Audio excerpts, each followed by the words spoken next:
Are you ready, Louie?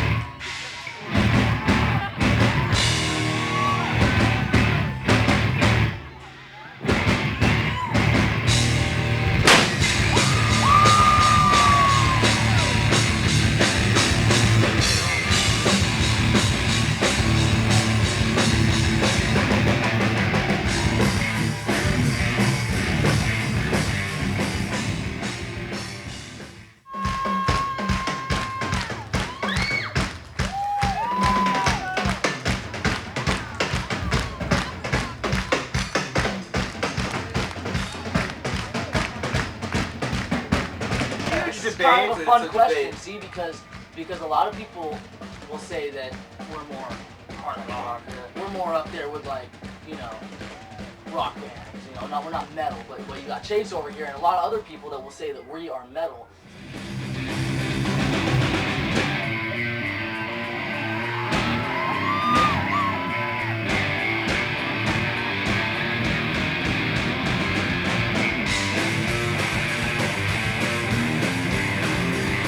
I personally think we're a little bit more rock and roll, but you know, we're close enough and we're heavy enough to where people that like metal, people that like all the names and all that stuff could dig us too, and people that like Nickelback could also dig us.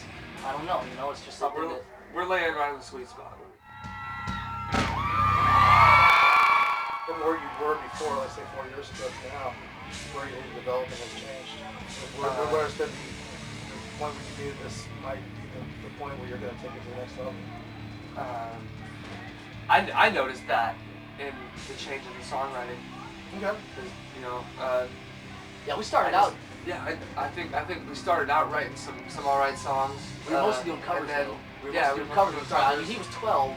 I was 15.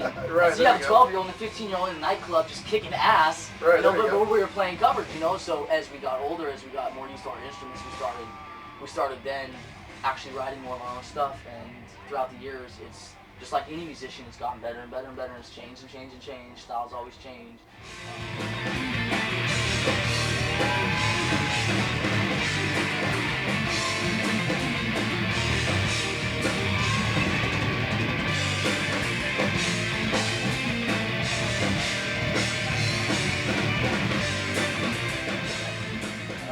LA's kind of a rough place right now. I mean, that's one of the reasons why I'm glad that we're in Seattle is because there's so many bands in LA.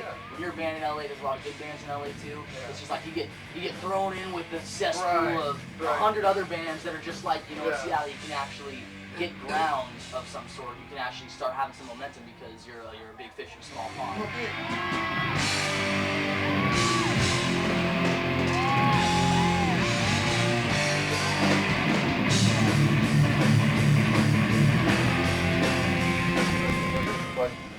Experience for you and you guys were growing up? Yeah, we went on tour with another group. We saw what the road was like. What that feel? I mean, just knowing that your dad is making this move. Well, see, when it's your dad, you don't really look at it that way. Yeah. You could ask Gene Simmons' kid, what's it like for your dad to be Gene Simmons? You know, because people's like, you're Gene Simmons. He probably doesn't even he's just like, this is my dad, man. Yeah, sure. You know what I mean? But it has still given you a little influence. Oh, dude. We grew up with, you know, he endorsed PSP and all that, so we grew up with guitars at our disposal all our life. We grew up with studios. We grew up with meeting rock stars and riding in limousines. We grew up with that shit, and so it's just what we do. It's who we are. You know? I guess, and that's solely because our dad is who he is. One way the metal church influenced us is the professionalism. Yeah. We played so many shows.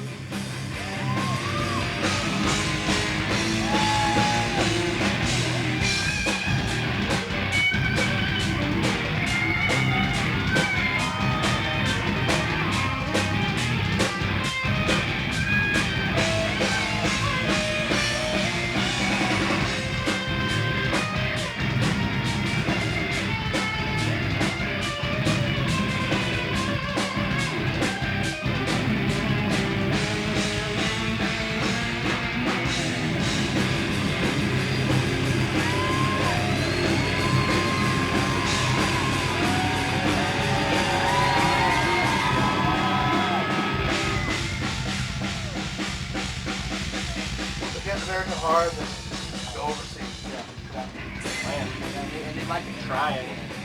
good. Germany, yes. If they like David Hasselhoff, they have to like us. Right, exactly, right. Like, How can they not? Yeah. Who's the David Hasselhoffs in the band? hopefully none of us.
Something like a Warped Tour or an Uproar, or whatever that you can do.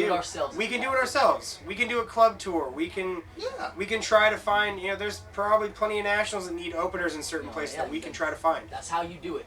That's how you do it. You keep playing. You go to any place you can. You keep playing. Even if there's 2 people in the crowd, you keep going. You keep going. You keep going. Keep going.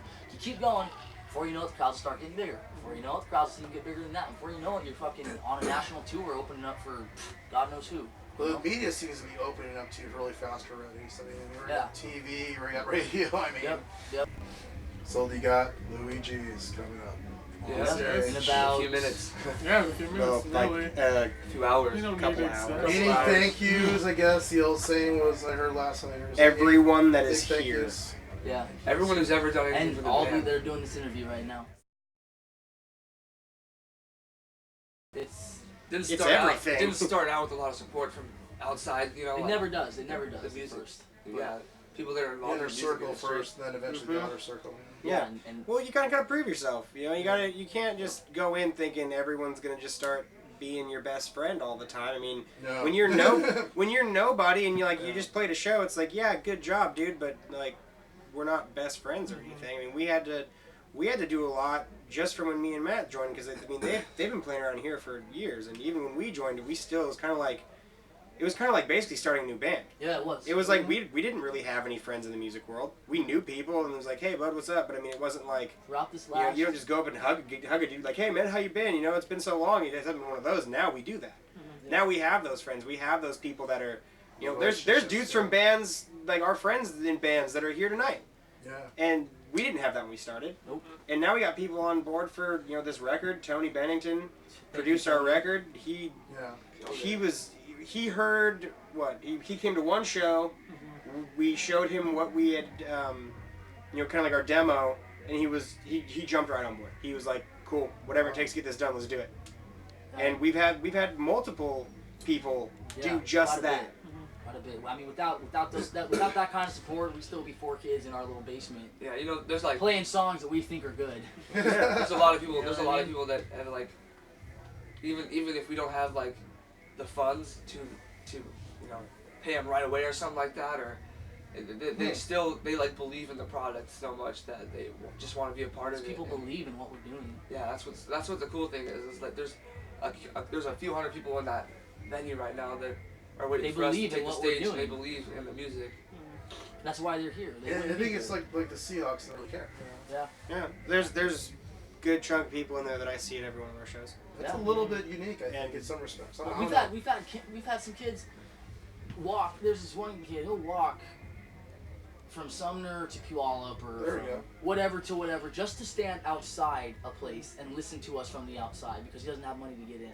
Or because he's not 21. That's a fan. That's a true fan right there. There's a few kids like that are in there right now, man. If they're there at every show, I mean, that's what you need. You can't do anything as a band without those people. Right. Without you guys doing this interview, without those people in there coming to this show, you would be nothing. Right now, we'd be sitting jamming in our songs in our studio by ourselves with no audience, without everything that's going to happen right now. So to get some credits for you guys, why don't you guys introduce yourselves real fast because we can get that going. So the camera knows. Right. I'm Devon Unger. Devon Unger. I'm Zazula. Chase Hite. This has been Sid.